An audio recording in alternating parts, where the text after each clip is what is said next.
everyone, Hello! and welcome to Kirsty and Bryony's Comfort Zone. I'm Kirsty. And I am Bryony. Oh my and God. Today, like no other day before, we are going to listen to dreams. What? Oh my Try and God. work out what is going on What inside is our going brain holes on? to the dream Surprised we don't know what is going on yet, honestly.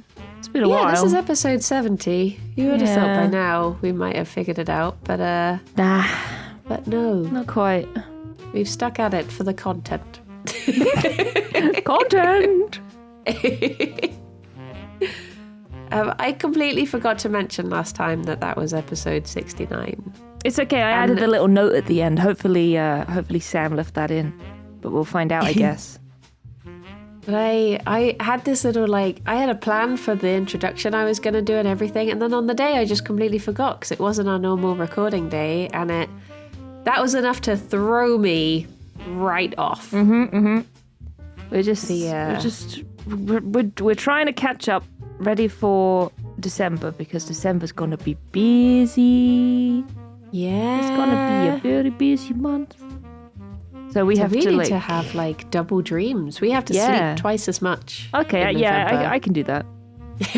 Oh my God! Speaking of which, I had my raid in Final Fantasy last night, and I often have a little cheeky nap before the raid, but I haven't done that in a bit. Since I started my meds, I've not really been napping, which has been pretty good. But I nipped to the shop to get a bottle of wine because I was just like, I'm in the mood for a little glass of wine. And then, I went to the shop at 6:45. The raid started at 7. I arrived back at exactly 7 and I logged on straight away.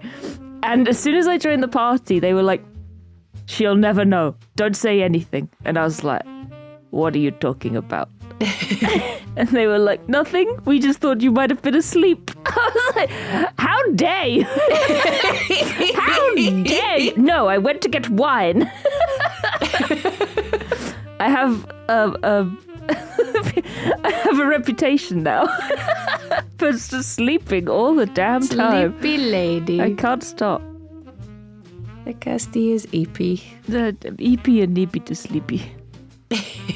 I do that thing where I would say that I'm an honest person. I don't normally tell fibs, but the one thing that I will lie about every time without meaning to is if ever anyone calls me and they wake me up and they say, "Did I wake you up?"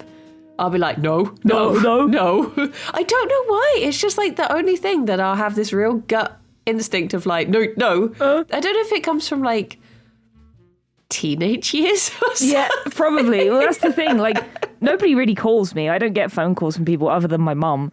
And I would be like that with her. If she was like, "Did I wake you up? Are you still in bed?" I'd be like, "No."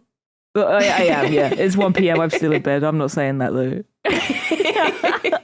But if anybody else was to ring me in the morning, I'd just be like, "Yeah. Yeah, you woke me up. I'm in bed. I'm so cozy. You got me." I'm going to start randomly calling you now. Oh my God, nice. See if I can catch you out. Success. They caught me napping. They caught me napping. You're definitely going to catch me napping. I was watching this TikTok earlier. I wonder if I can find it. It was basically, it was this word. Was it snoudling or something? There was this, it was a word TikTok where they teach you, it's just, they'd be the word of the day is blah, blah, blah. And it was a word for staying in bed being snuggly. Oh. And I was like, that's a good word. And then I forgot it. So a word for being in bed being cozy. I wonder, it began with an SN. But I can't, it wasn't snuggly or something. It was a word I hadn't heard before, but it was, I was like, ooh, that sounds nice. There's a Danish and Norwegian word that describes a cozy, contented mood evoked by comfort and conviviality. but that's not the one you were after. But it's a new word that I've just discovered. Oh, it's not like... what is the... I don't how know do you say it? Like Hugh. Hugh. Yeah. Yeah, it's that. That took the world by storm a couple of years ago. All of a sudden, everyone was about like that. You'd see just like coffee table books that were about... they'd just be called like Hugh. I don't... how do you actually say it? I don't know. The thing is, Wikipedia... I'm going to look it up. Wikipedia always has like the pronunciation next to the word. But the way that they write it, it's like, I don't know what that says. Like, it's like H, Y in brackets, O, dash, G, upside down E. How do I say that? Hughie. Phonetically, it looks like Huga, but I'm gonna play this. Will my mic pick this up? Huga. Pick that up? Yeah. Huga. There you go. Huga. So, like a hug. Huga. Like, it is like a hug. The Swedish adjective, I'm going to say this horribly wrong. It's spelled MYSIG, describes a pleasant and warm atmosphere of togetherness in a pleasant setting. Ah. Aww. And there's a Dutch word, gezellig, which is similar to Hygge. Hygge. And the German Gemütlichkeit. The state of warm friendliness and belonging. Aww. Wait, I've got the Swedish one here. I'll play this. Music. There you go. When I went to Sweden, I was like, we need to have fika, which is going out for coffee and a cake with a friend. Ah, which is see, so at first nice. I thought you were saying flicka, which is the Swedish for girl. I was just like, you need to have girl. You need to have girl. We need to have girl. I'm in Sweden. I'm on girl duty now. Yeah, like I think it's just fika, but it's just a nice thing. It's just going and having a lovely time with a friend and having a cake and a coffee, and I love that. It's so nice. I feel like we need to, like, because obviously back in the day, all of our, like, I was talking about this this morning, how someone described English as like 3 languages in a trench coat, because essentially it's like Germanic, Latin, and Greek all sort of mushed in. Obviously, we've picked up like French words along the way, but I guess they have the same sort of like daddy languages. But it's like, I feel like we don't pick up words like we did back in the good old days of invasions. So I feel like we need to do that a bit more, because there are so many words like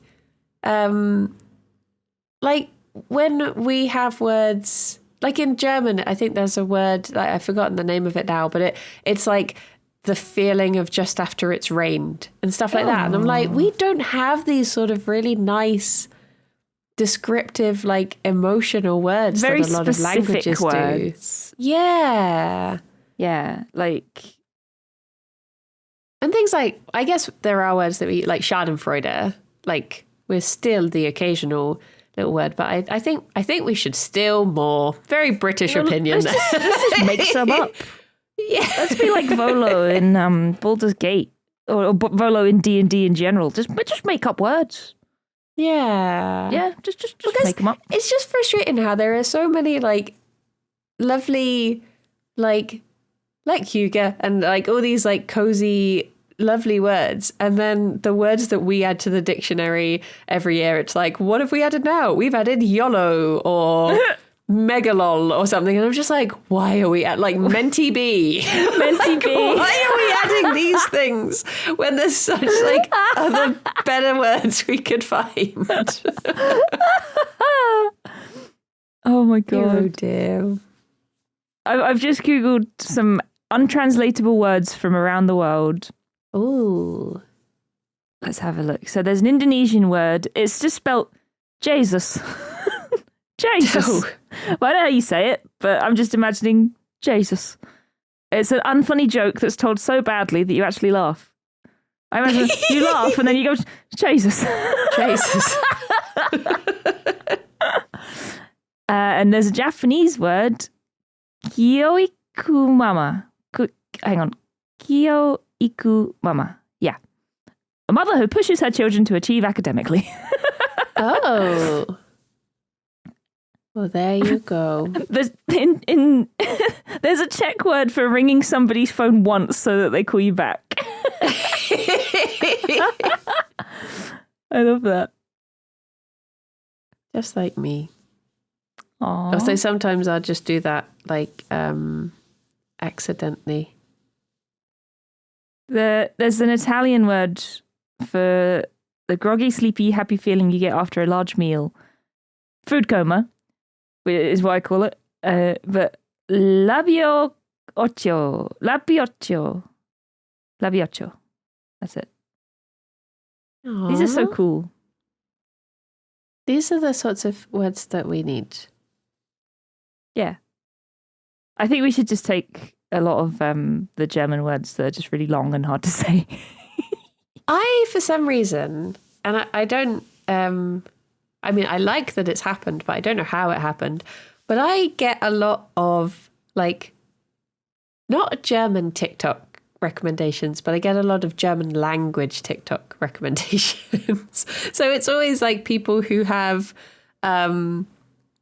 moved to Germany, and there's one guy in particular who's really good. And I find myself, like, I see so many of them now that I find myself being like, yeah, it is like that. And I'm like, I've never lived in Germany. Why do I know this? Like the other day, one of my lovely mods is German, and I had gone out and it was slightly cold, so I put on a little scarf and I sent her a picture being like, wearing my little scarf today, very German.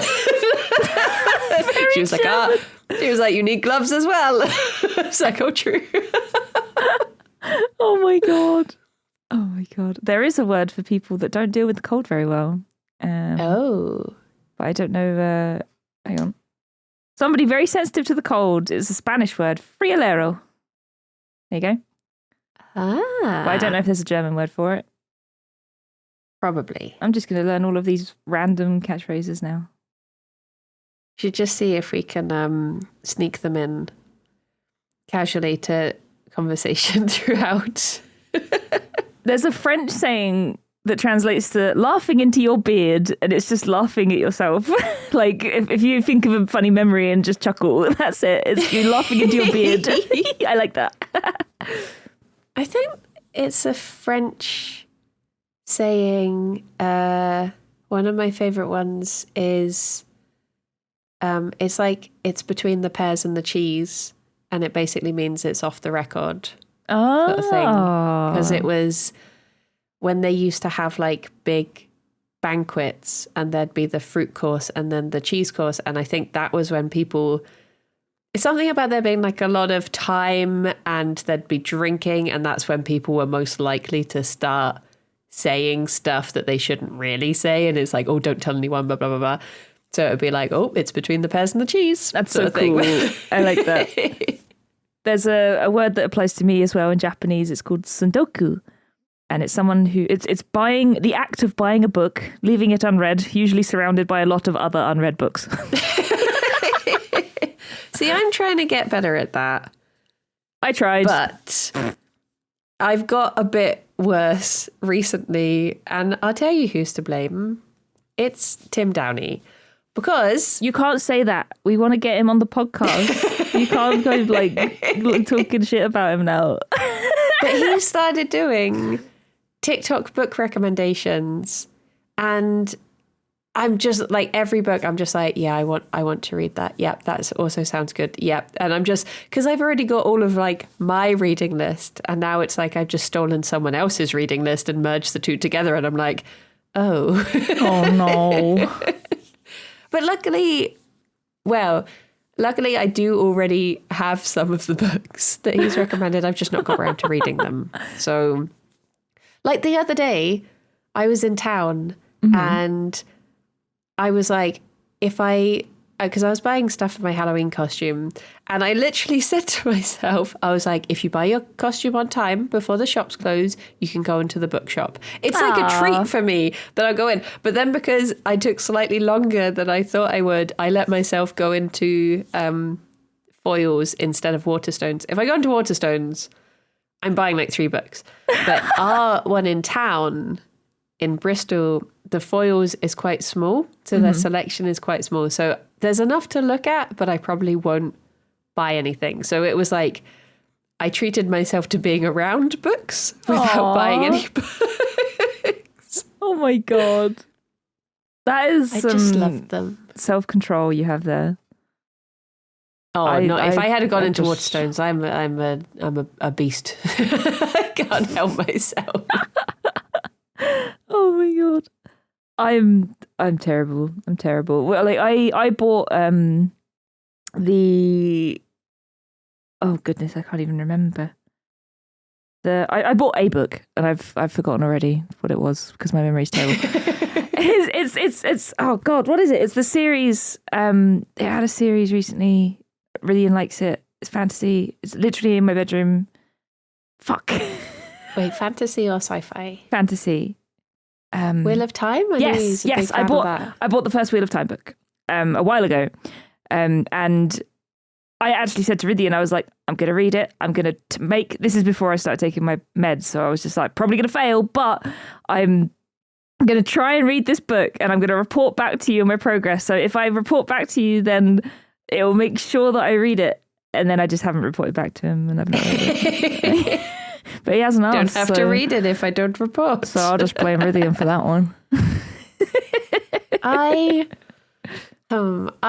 have mixed feelings about Wheel of Time because it's one of those books that I feel like people say like, oh, by the 7th book it gets really good. And I'm like, that's a lot of reading to do. That's a lot. That's not great. Yeah, I was just like, I'm just going to read the first book, see how I get on. I read like a couple of chapters, I think, like when I first, and it was so long ago now that I've kind of forgotten everything, but I just remember that I got a bit of an Eragon vibe, like an inheritance cycle vibe from it, which is probably not going to make Wheel of Time fans very happy, I guess. But it reminded me a bit of inheritance cycle. It just seemed like a very similar setup, for a story. I'll tell you what I think you should read. I'm gonna go on then. Push Rithian out the way. If you tell me, then I'll report back to you, and then I might actually read a book. I can check in weekly on the podcast. Oh, I think you should read The Priory of the Orange Tree by Samantha Shannon, because not only is it an amazing fantasy book, it is quite unique in that it is a solo story. It is not part of a series. And for me, no pressure. I read so many like, oh, this is the first of 17 books. And it has that thing of like, oh my gosh, that means, because either I'm going to read them and just have to read the others, or I'll read like 5 different books and then be like, I forgot what happened. And now I feel like I have to read the first one again, sort of thing. So this being its own solo book, I feel is quite rare in fantasy, that it's just all contained. Yeah. And it doesn't leave it on a big cliffhanger. Like bloomin' Name of the Wind, where it's like, oh, I'll write this book. Yeah, 19 years later. Like, are you really doing it? Oh my gosh. I really want to get back into reading more. I used to read like all the time. I mean, it was mainly like when I was, I don't know, early 20s, maybe even late teens, and I would just read like, the usual shit. Like, I didn't read Twilight, but I read, like, I went when the Hunger Games film came out. I saw Hunger Games in the cinema, and I was like, damn, this is pretty good. And I went and I just binged all of the books really quickly. And the thought of, like, doing that now, sitting down and just reading through them, like, blitzing through, I mean, there are only 3 books, but, like, just blitzing through them, it's just like, why can't I do that anymore? I think life just gets in the way. Like, I miss having like summer holidays, just taking books on holiday having time to just read. I feel like I get reading guilt now. I'm like, oh, I should be doing something else. XYZ, Yeah, like I that's the thing. I would always read my books when I went on holiday, like with my mum. Like, we used to go on, like, just like holidays to like Spain and stuff, just sit by a pool for 2 weeks, and that's the perfect time to read a book, And I would always take, like, I had Lord of the Rings was my holiday book, and I never read it when I was at home, but whenever I went on holiday, I'd take it and I'd carry on reading it, and I've just managed to sit through the whole book just reading it next to a pool somewhere. And but then as soon as I get home, it's like back on the shelf. Never touch again next year. until next time. But now I just don't go on holiday, so I just don't read any books. Yeah, I set up a book club, which is very good for, because I was literally reading the same book for about 3 years. I was reading Oathbringer by Brandon Sanderson, and I made the mistake. I mean, a lot of people disagree with this, but I made the mistake of getting it in hardback. And essentially, if I get a book in hardback, I'm not going to read it. Something about it is like a stumbling block for me. Really? Like the feel of holding it just feels. I know weird. what you mean. I love having hardback books, but yeah, I do kind of know what you mean. It's like it's less portable as well, isn't it? Like, yeah, that's the thing, because I like having little. I keep thinking that the opposite of hardback is a softback, but I guess paperback. I guess softback works, sort of. A little soft book that I can. I mean, I do abuse them. I shove them in my bag, but it means I can like whip them out on the bus, or if I've got like half an hour waiting in the office. Whereas if it's a hardback, I feel like, oh no, I must protect you and keep you in your fancy cover. And also just the feel of holding it. Like Oathbringer was 2 books combined, and it's so chunky that just actually holding the book, it was like its own little workout. So yeah, I got about 2/3 through and then it fell off. So when I got the book club and I was sort of forced to read, not forced to, I chose to, but I'd be reading like a different book every month, and it just got me back in the habit of it. And then I've just looked, and there's another book by Samantha Shannon called A Day of Fallen Night, and it says that it's part of a series with Prayer of the Orange Tree. Are they like self-contained? Yeah. So Prayer of the Orange Tree is self-contained, but that one came out only a couple months ago. But I think it's set like 500 years before. Oh. So it's part of the same like world, but they're sort of independent. Okay. Cool. Yeah. Oh. But yeah, I've read a lot of good books through the book club. Some not so good, but still just the act of reading. I feel that. Nice. Like we used to have a book club as well. Like a few of us from my Discord, and I just was so bad. Like even that didn't get me. Like the first couple of books I did manage to get through. And God, there were some bad ones. But then it got to the point where I was like, oh God, I forgot to read the book. And I would do what I did in school, like, and go to bloody Spark Notes and be like, right, what happened? And it's just like, why am I in a book club if I have to Google what happened in the book? Yeah. So in the end, I was just like, I don't have time. I'm sorry. Oh dear. The worst one that we read, though, is still kind of a meme between us, and it was oh bloody hell, what was it called? My memory's awful because I'm so tired. It was done by one of the guys who did Blackadder. Hang on, Blackadder. Oh, Ben Elton. Yes, Ben Elton. Terrible book. It was Time and Time Again by Ben Elton. Oh my God. That is the most awful, awful book I've ever read in my entire life. And I feel like I've probably talked about it on the podcast before, but it's so bad. It's just like you're reading it and you're just like, Jesus, like this is clearly written by some, like, I mean, obviously it's Ben Elton, but it's like, God, what a boomer. Like, it's like phone bad. Yeah. I am man. I must find woman. I found woman. She's so womanly and she's breasting boobily. Oh, that woman over there, she's ugly and she's a horrible old hag and she should die because she's ugly. And it's just like, ugh. And just the story itself was just so bad. It was terrible. Yeah. So, and there was one particular part in it where, you know, he finally gets to rendezvous with the mysterious Irish fiery haired woman, who's very fiery and not very womanly at all. Oh my God. And he just does a couple of paragraphs describing her pubes, and it's just like, what? Okay. It's so bad. Geez. It's so bad. Yeah. And we all read it, and it was just like, why? But it brought us all together. That's true. I guess it's sort of like how Christmas cracker jokes are like purposefully bad because it's easier to bond people over a shared dislike of a joke than a shared like of a joke. Exactly. This is when I need the word for, what was the word earlier for a bad joke or whatever it was? Jesus. Yeah. That book. Jesus. Oh my goodness. I don't know if you guys didn't read that one in your book club, did you? No. We just had some that were a little bit just a little bit like trashy. Yeah. They weren't necessarily bad, but we read some that I guess were like more young adult, and I guess sometimes it's a bit weird to read a story that's like, oh, I'm like 17, 18, and I'm just going out into the world, and oh my gosh, he's so handsome. Look at that handsome. Oh, how I swoon. And you're just a bit like, this is weird, because essentially you're describing another child. Yeah.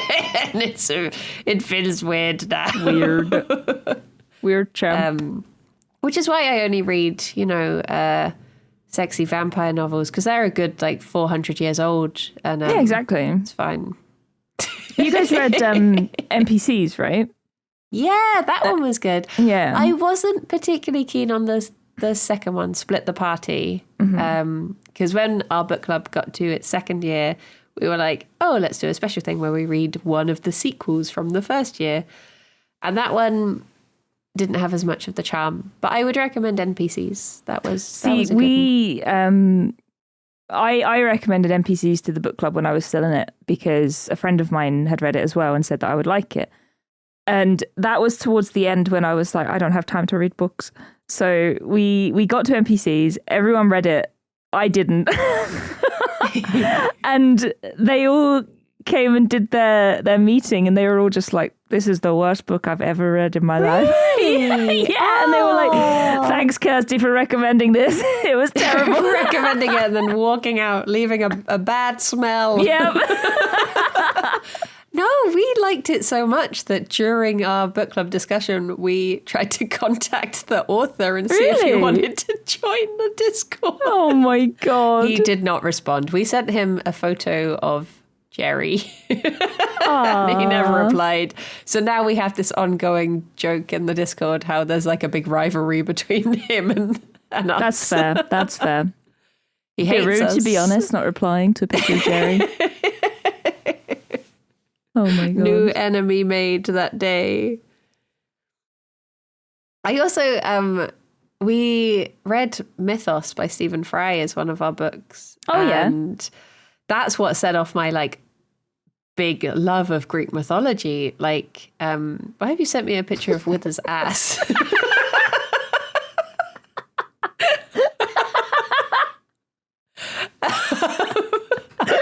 I'll try and power through the next sentence.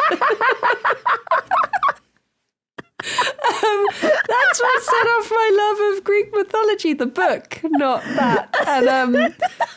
And then from then on, we would try to like branch away from it, but we kept on accidentally picking books that would somehow relate back. Like, I was like, I'm not doing this on purpose, honestly. Like, there was one who, I don't want to spoil it, so I won't say the book, but basically it's about this character, and she moves to a new town and she inherits a house. And then, completely unrelated, like near the end of the book, she suddenly finds out that she is a descendant of, I think maybe like Circe or Hecate or something, and it's all these Greek mythology characters start coming in, and it turns out that, the gods are getting involved, and I was like, I did not do this on purpose. I had no idea. kept on sneaking their way back in there. But if anyone wants Greek mythology book recommendations, I can give those. Bridie's very good at those. I love those. They're my wheelhouse. I keep on hearing this word wheelhouse, and I don't know where it comes from. I don't know why. Should I find out? Yeah, they keep saying it on wrestling. They're just like, oh, this is a move that's in his wheelhouse. And I'm like, what's a wheelhouse? Part of a boat or a ship serving as the shelter for the person at the wheel. But it's also one's area of expertise. Where does the expression "in my wheelhouse" come from? In the late 1950s, baseball writers and announcers started to describe the area of a batter's strike zone where they have the most power as their wheelhouse. Oh. It's a baseball thing. I mean, I guess, I guess that's where you have your most power on a ship, is in the steery bit. On the wheel. So I guess that makes sense. Yeah. I guess it's just where you're good at what you do. Yeah, although I'm not particularly, I have a love of it, but I'm not particularly good with Greek mythology, just because there's so many names. I think you're better than the average person at it. It's because of all the time that I don't spend thinking about the Roman Empire. True. Put it slightly further back Greek mythology instead. Yeah. Yeah. Can't tell you anything about the Romans. Roads, viaducts, vasectomies. Mosaics. Mosaics. Baths. Yeah. That's about it, right? That's them. Cenorbans. Snorbans. Is it Verulamium? Is that the yeah, the Verulamium. Verulamium. I remember I went there on a school trip when I was a kid and I bought an eraser. Oh. That was my takeaway from the Verulamium. I can't even remember what was there, but I bought an eraser. I've been thinking about this recently. Not you buying erasers. But I have to say eraser and not rubber because for the American listener. Yeah. I've been thinking about how much. So basically, I feel bad that I did get into Greek mythology so hard when I don't really know much local history. And I'd like to start reading more British folklore. And I have, luckily, a lot of Tim Downey's recommendations are all about British folklore. So I will start reading that sort of stuff. But I was thinking, I wonder why. And I reckon it's because I'm from a town that, it was founded in 1920. Yeah, so, it's kind of a new town, really, isn't it? Yeah, it's such a little baby town. We don't really have any history. A lot of the history, I've not lived there in 10 years, so a lot of the history was literally living memory history for people when I lived there. So it's I guess we don't have any of that stuff. Yeah. You haven't said what town it is, have you? So I won't name it. Unless you want to name it. You can name it. It's Welland Garden City. Welland Garden City. Many people think is made up because it sounds thus. Yes. It's the one that everyone knows as a garden city when Letchworth actually came first. Yeah, but Welland's better. Yeah, Letchworth sucks. Letchworth, though, has the UK's first roundabout in it. Oh. Yeah, it's got a little sign on it that says the first roundabout in the UK. Well, Welland Garden has a roundabout that's actually a semicircle. Wow. So who's doing it better? Oh my gosh, it's been half an hour and we've not even talked about a dream yet. Yeah. Should we listen to a dream? If you want. I'm happy just chatting. I don't care. The supposed dream podcast. Yeah. We could have a little cheeky listen if you like. Well, I'm a bit scared about this one because this recording is 5 minutes long. And I have no memory of it. Oh, okay. So Good I luck. apologise for how rambly this must be. Because I can't imagine I woke up and was succinct for 5 minutes. Maybe I have a nap in the middle of it. Let's find out. Okay, let's do it. Okay, 3, 2, 1, go. I had this dream that started off that I walked in and Alex was giving the bunnies medicine and I was like, no, I've already done that medicine. I was like, which medicine did you do? he was like, oh, this one. And I was like, no, they're going to have had too much. And I was sort of panicking about that. But then I was in what was meant to be the office. And it was just like this canteen. And I was talking to Lewis in this little booth. And Lewis is wearing like this baby blue, like a hoodie onesie. And I was like, oh my gosh, you look so cozy in there. And then I was like, are you cozy? And I started trying to like reach inside it. And he was like, what are you doing? I was just reaching inside, like sticking my hand down the front of it, like, yes, it is quite cozy. And then someone was watching wrestling, and I was like, oh, I've not seen this thing. So I started just watching the wrestling, and I turned around and Simon was there. And he was sat on this like big chair surrounded by presents, I think, like a shopping mall Santa Claus. But he was drinking straight from this carton.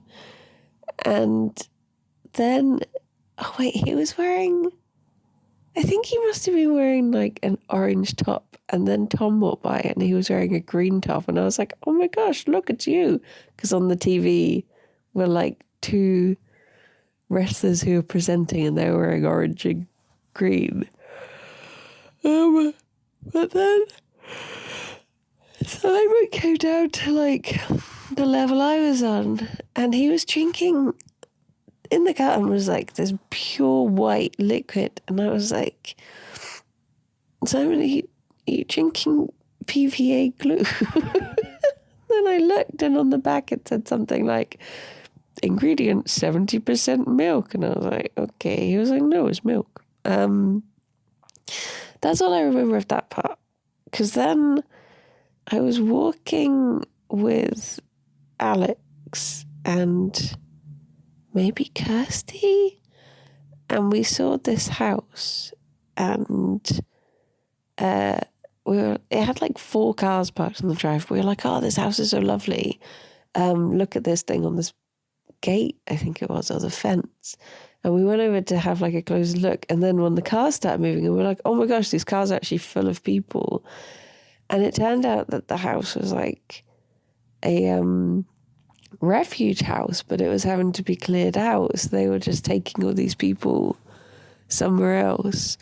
And one of the ladies in the cars was like, is everything okay? And I was just like, yeah, we're just saying what a lovely house you have. And this other lady who was like organising where the cars were going, she stayed behind and she was like, oh, well, you remember it from... I suddenly got this memory that I don't know if it was a previous dream, but I volunteered. I'd like done an induction day to volunteer to be like working in this house, and then never done any days there. And I was like, oh, what sort of organisation is this? And she was like, well, you know, from this time to this time we do this, to this we do this, and then if you're on this duty you do this. She was like, have you never been on this duty? And I was like, oh no, she recognises me. And then we were just walking along together, and I was like, oh, I guess I'll walk home. But then, I don't know, I think I got an odd impression from her, and I was like, I don't want her to know where I live, so I'm just going to pretend to walk off in a different way and try to lose her. And I walked past my sister who was carrying a frying pan down the road, and she sort of like caught me at the corner of her eye, and she was like, ah! And then we turned around and she was obviously like, oh, I get the same vibe, so I have to pretend that wasn't like a recognition. And she was like, yes, the frying pan. And carried on walking. And we were at like the bottom of the road to my parents' house, and I was walking up the road and I was thinking like, what can I do to lose her? But yeah, then I woke up. The end. Bye-bye. Bloody hell. Well, there you go. That was 2 a dream. dreams in one. A lot of cameos in that one. There was. So many people. You maybe were there. Maybe. A woman. Can't remember Maybe for sure. Kirsty.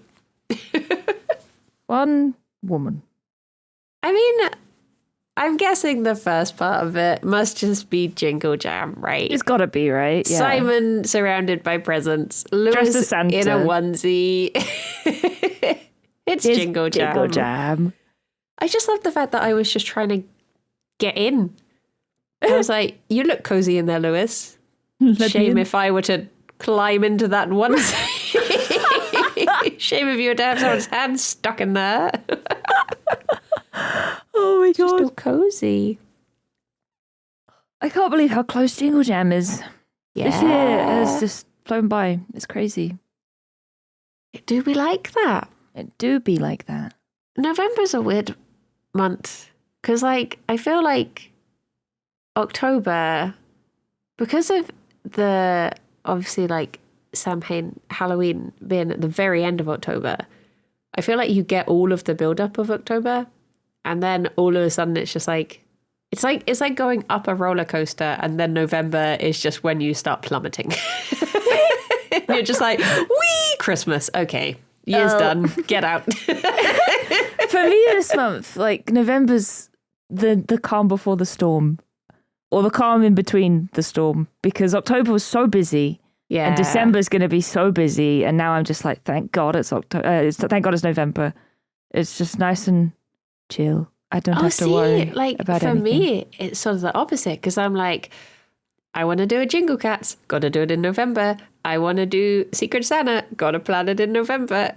We want to have Comfort Zone, better record it in November. See, it feels like November is the like get it done month. So I also that you have take all of December that off. as well, but I'm kind of just pretending that they're not things I have to do. So we want to record more Comfort Zones. I want to make Christmas presents for people. I need to think about Christmas presents for family and stuff, I guess. Yeah. And I need to get merch in order as well, and I don't even know if I'm going to be able to do that. Now you've made me think about all the things I have to do.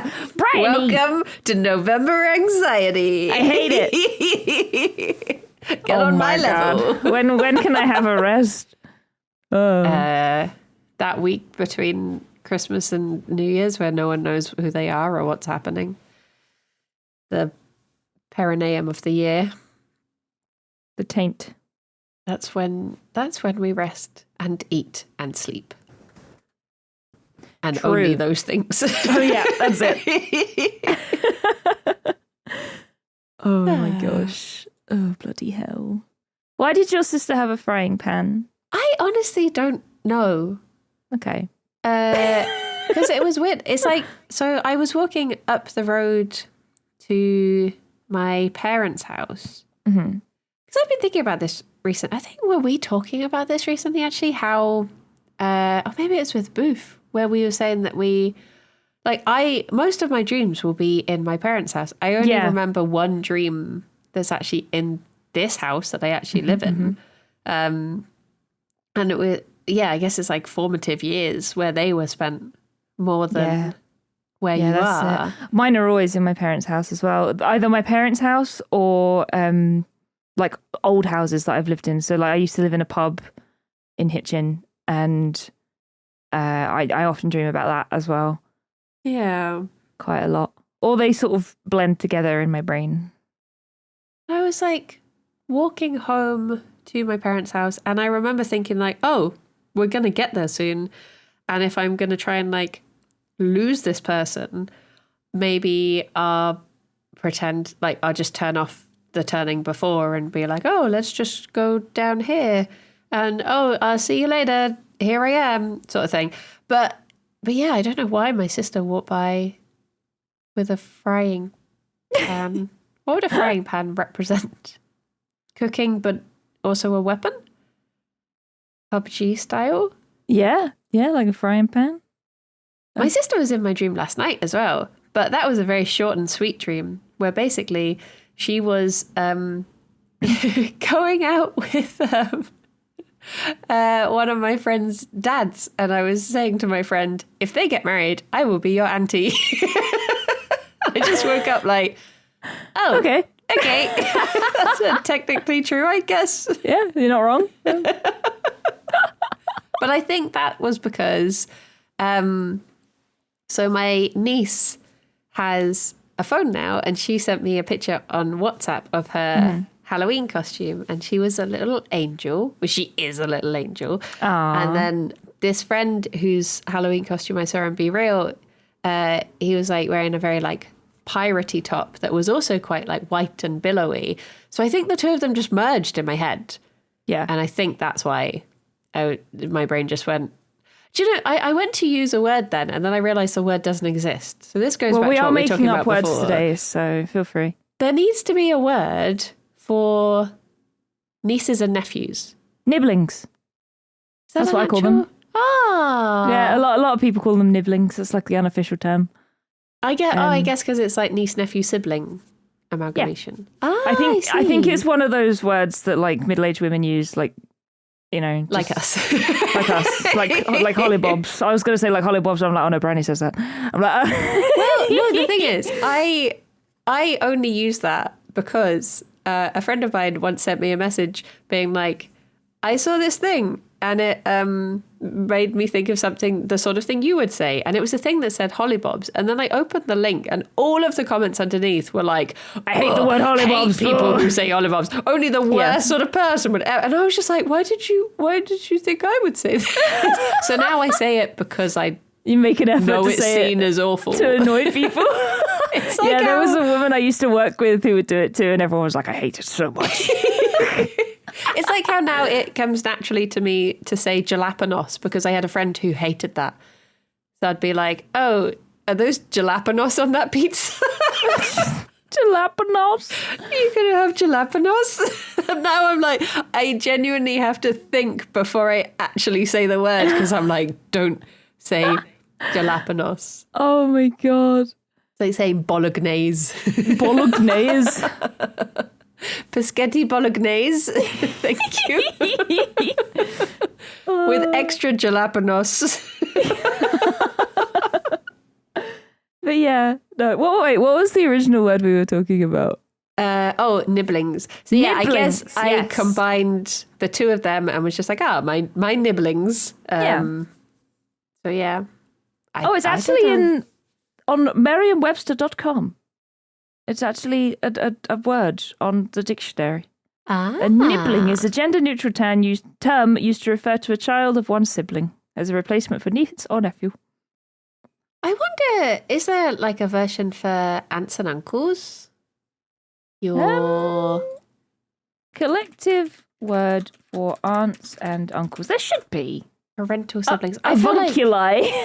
avunculi. Avunculi? What? Oh. That makes Are it sound like a you- bacteria. You're visiting the avunculi this holiday season. What? Gather the avunculi. Oh my gosh. My avunculi include my parents' siblings as well as my grandparents and great-grandparents' siblings, etc., derived from the Latin word avunculus, meaning uncle. It takes the plural form but is different from the regular plural for uncle in Latin. However, it is similar and consistent with the use of alumni as plural of alumnus, which applies to men and women. See, this is something that I feel is, again, quite lacking in English, which other countries and languages do a lot better. Because I know in like Swedish, you'll have different names for like an uncle on your mum's side and a uncle or an auntie on your dad's side, as well as like, Oh, right. I think with grandparents as well. It's something like I can't remember the actual words. Sorry, Sweden. But it's At the like end- Mosfar or something is like your mother's father sort That's of thing. cool. And it just makes more sense. And I know with like Malaysian as well, I think that goes into, I think there's even more detail when it will be like your first uncle on your mother's side and stuff. So there's like a real, everyone will know exactly who you're referring to sort of thing. Whereas we have like, my uncle, and it's like, are they a blood relative? Are they on which side? I don't know. They're all just uncles. Apparently, pibbling is also a thing, but I feel like that doesn't parental work. sibling. Yeah, but the thing is, like, nibbling, sibling, pibbling. It sort of, it makes you think of children, right? So if you talk about your aunts and uncles as your piblings, it's like, it makes them sound like you're going to visit, I don't know, like your nieces and nephews, like kids, you know? Yeah. Piblings. I'm going to call them my avunculi. Yes. That's what I'm putting in my Christmas cards. Dear avunculi. Oh dear. That's so weird. Oh, we're running out of time, but I had a dream the other day. I didn't record it, but would you like to hear what I remember? I don't remember a lot, which is why I didn't record it, but all I know is there were two different parts of this dream. The first part was that I was in some sort of Final Fantasy game, I think. And I mean, it wasn't really. My brain was just like, you're in Final Fantasy. And it was like in a big ocean, and there was a big hole in the middle of the ocean, like, and all the water was like cascading down. And at the bottom of this hole was a giant gubu. Do you remember the gubus from Final Fantasy XIV? Yeah. Gubu, like the big boys with the lovely little bums. Yeah. And they're my favorites. I love gubus. So there was a giant gubu, and he was like the boss at the bottom of this big hole. And me and like other members of the party were at the top on some sort of building, like sea level. And we had to like parkour around the terrain, and sort of like there were like little ledges that we had to climb on, like Assassin's Creed style. And then I finally got to the end of it, and I had to jump into the big hole. So I did a big jump, and me and like the rest of the party were falling down into this big hole. And I managed to land in the water, and most of the others managed to land in the water. But there were rocks at the bottom of the hole as well. So two of them ended up landing on the rocks. And the first one, I think, it was probably like one of the male Final Fantasy protagonists. So like Cloud, for instance, landed on the rock, and it's like, oh, he's dead. Rest in peace, Cloud. And then the second one to land on the rock was Squall from Final Fantasy VIII, which is the one I played with Rythian recently. And I was like, oh no, Squall's dead too.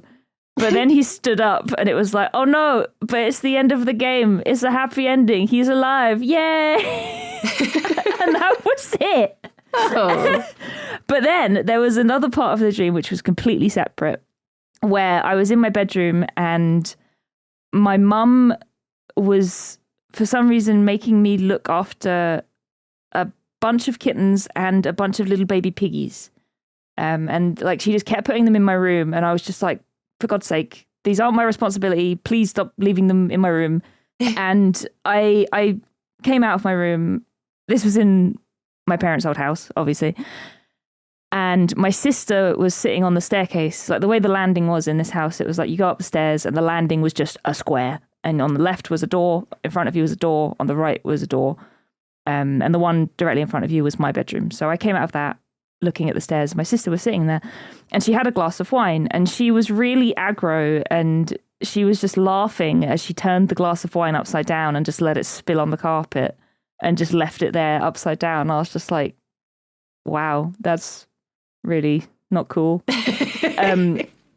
And I was like, Mum, have you seen what she's doing? Like, she's just like stained the whole carpet with red wine. And my mum didn't really react. And I was just like, okay, this is weird. And then I just had a full-blown like anime fist fight with my sister on the stairs because she was so horrible. Oh my gosh. And then when I went downstairs after our lovely fight, the cats were all down there, the ones that were in my bedroom, but they'd found weapons. So they had just like little guns, and one of the little baby ones came up to me with a tiny knife, and I was just like, good for you. Good for you. And we were all just laughing because it was like, they found little guns. Look how cute they are. And so they were just cats running around with weapons. They were holding them with their tails. Aww. And that was it.